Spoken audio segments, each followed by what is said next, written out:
Great Pyramid of Giza contains 2.3 million individual stone blocks, some weighing up to 50 tons. They are aligned to true north with such precision that the base's corners vary by less than an inch.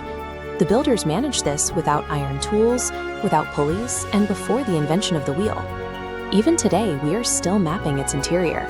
In 2015, the Scan Pyramids project deployed small robots into the structure's pitch-black 8-inch wide shafts.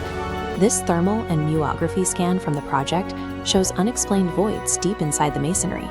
Along with the robot capturing a stone door sealed with copper pins, this data confirms the interior is a deliberate, highly complex maze. We have to ask how a society barely out of the Stone Age managed to engineer a mathematical anomaly that still challenges modern physics and robotics.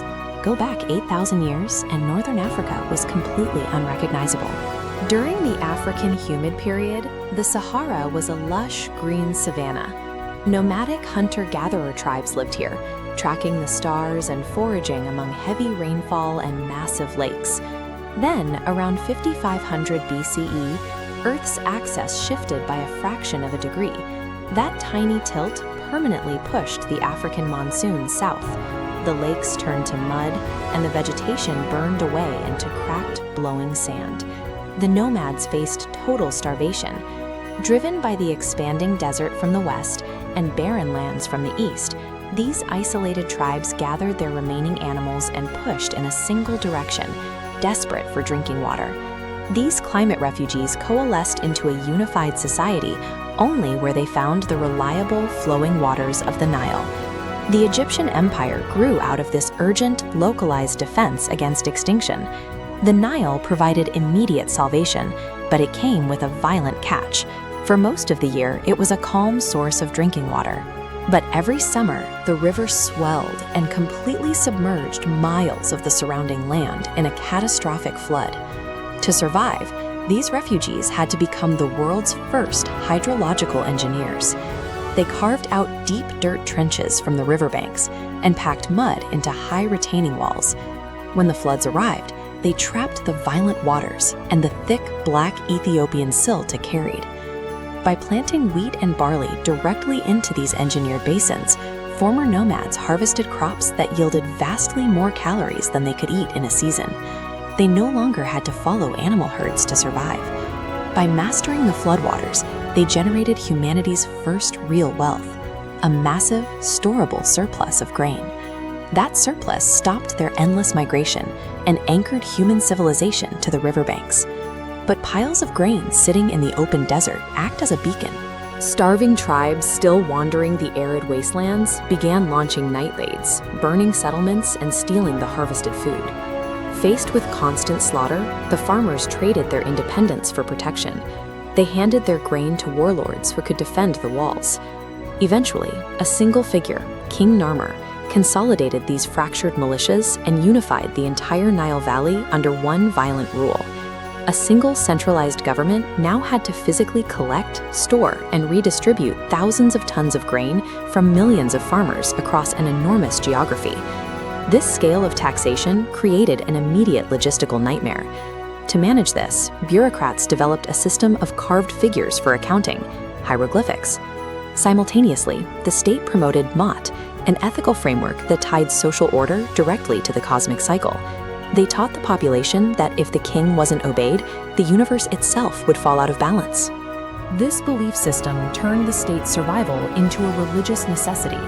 Since the king was the sole guardian of this balance, the population viewed civil rebellion as a direct threat to the natural world and annual floods. This absolute control had one glaring vulnerability: the physical human body.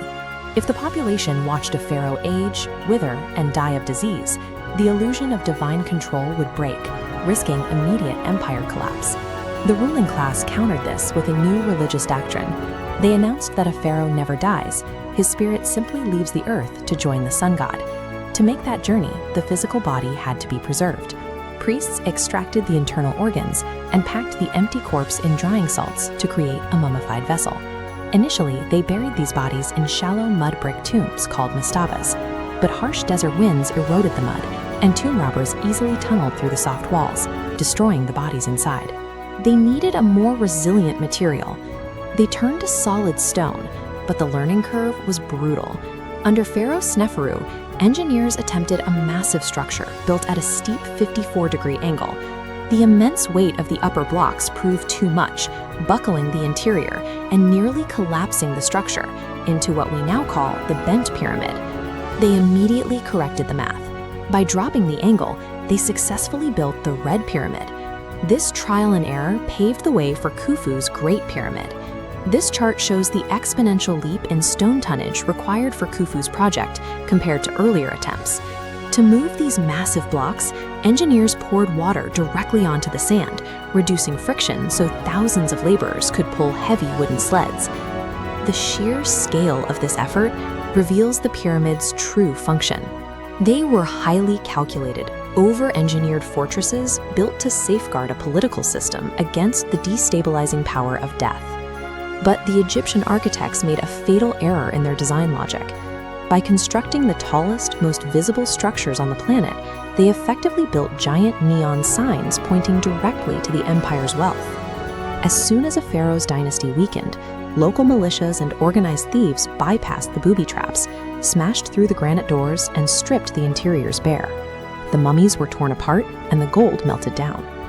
Realizing the pyramids were a catastrophic security failure, later rulers abandoned the geometry entirely.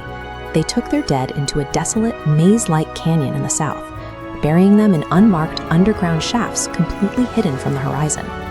That strategy of total concealment worked so well that it hid one specific burial site from looters for over 3,000 years. It wasn't until 1922 that British archaeologist Howard Carter finally dug deep enough into the Valley of the Kings to find the undisturbed entrance. Carter breached a tiny, cramped chamber that was packed to the ceiling with thousands of artifacts. Guarding the mummy itself was a solid gold death mask, offering a rare, unlooted glimpse into the staggering financial density of the ancient Egyptian state.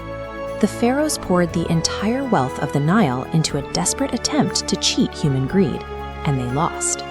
But in that relentless, thousands of years-long chain of problem-solving, from surviving a desert wasteland to organizing a nation, they left behind a physical legacy that outlived their empire and continues to challenge.